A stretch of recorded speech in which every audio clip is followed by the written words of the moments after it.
Bertemu kembali bersama saya Sugeng Winarno, CGP asal Ketapang, Kalimantan Barat.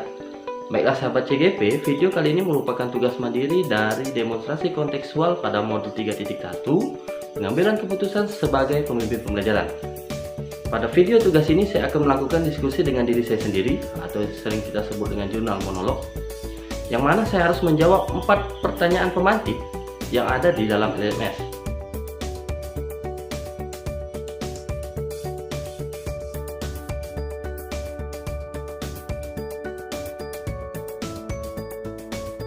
Pertama, tidak ada batasan untuk kita sebagai seorang guru, maka kita harus terus belajar.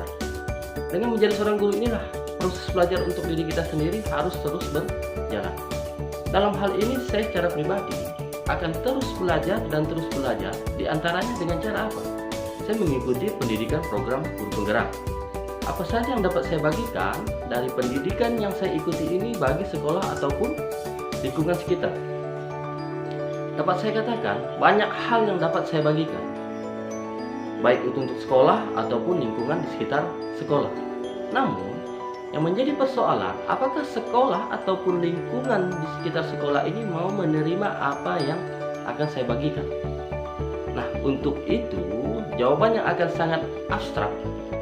Bisa iya, bisa juga tidak, tergantung dari persepsi setiap individu yang ada di lingkungan tersebut. Akan tetapi, hal yang akan saya bagikan dari pendidikan yang saya ikuti ini berupa aksi nyata dari setiap pemahaman materi yang sudah saya dapat selama ini. Saya tidak dapat memberikan secara teori, namun saya berikan dengan suatu tindakan yang nantinya dapat dilihat dan dinilai secara langsung. Apa yang saya lakukan ini baik atau tidak, tepat atau tidak, dan berdampak atau tidak bagi lingkungan tempat saya berada.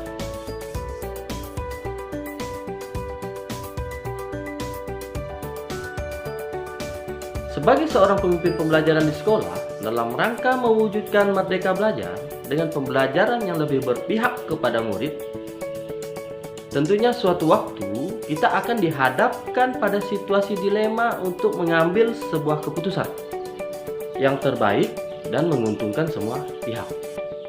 Adapun langkah awal yang dapat saya lakukan atau dapat saya tempuh untuk melakukannya, yang pertama, memastikan bahwa dalam mengambil sebuah keputusan sudah sesuai dengan visi dan misi yang sudah kita rancang sebelumnya dan kita sepakati secara bersama. Yang kedua, melakukan analisa situasi atau kasus yang dihadapi, tentunya sesuai dengan paradigma pengambilan keputusan. Yang ketiga, memilih satu di antara 3 prinsip keputusan yang ada. Bila perlu kita menggunakan ketiganya. Yang terakhir, tentunya melakukan 9 langkah pengambilan dalam pengujian keputusan.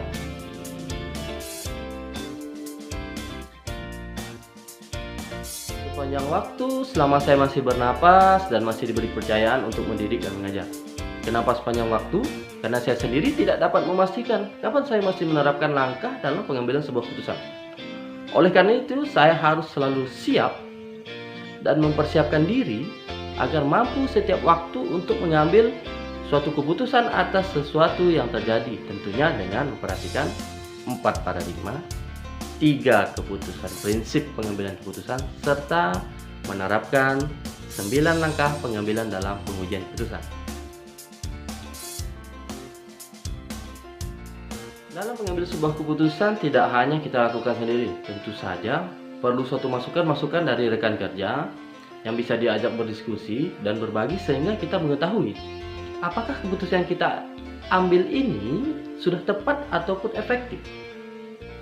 Jadi menurut saya, orang yang bisa saya jadikan teman diskusi ataupun pendamping dalam menjalankan untuk mengambil sebuah keputusan sebagai pemimpin pembelajaran adalah yang pertama rekan sejawat pastinya.